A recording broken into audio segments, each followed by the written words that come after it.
ആത്മാവിനെ കേൾക്കണമെങ്കിൽ of course we have to remain silent. നമ്മൾ സൈലൻ്റ് ആയിട്ടിരിക്കണം. പക്ഷേ ഈ സൈലൻ്റ് ആയിട്ടിരിക്കുക എന്ന് പറഞ്ഞാൽ ആരെങ്കിലും ഡിസിപ്ലിൻ്റെ ഭാഗമാക്കി പിടിച്ച് സൈലൻ്റ് ആക്കിയിട്ട് നമ്മൾ സൈലൻ്റ് ആയിട്ടിരിക്കുകയാണെങ്കിൽ ഉള്ളിൽ നമ്മൾ നല്ല വയലൻ്റ് ആയിരിക്കും, അല്ലേ? അപ്പോൾ അച്ചടക്കം എന്നതും അടക്കം എന്നതും തമ്മിൽ ചെറിയൊരു വ്യത്യാസമുണ്ട് എന്നുള്ളതാണ്.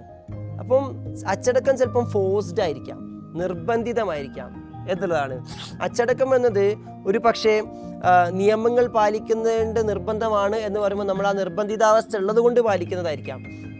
അതിലൊന്നും നമുക്ക് ശരിയായിട്ടുള്ള ആ സൈലൻസിലേക്ക് നമുക്ക് പോകാൻ വേണ്ടി പറ്റൂല എന്നുള്ളതാണ്.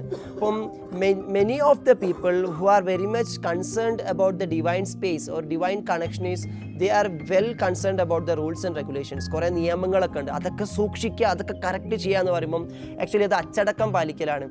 അങ്ങനെ അച്ചടക്കം പാലിച്ചവരെ പ്രത്യേകത എന്ന് വെച്ചാൽ അവരെ അച്ചടക്കം കൊണ്ട് അച്ചിലിട്ട് ശീലിപ്പിച്ചതാണ്.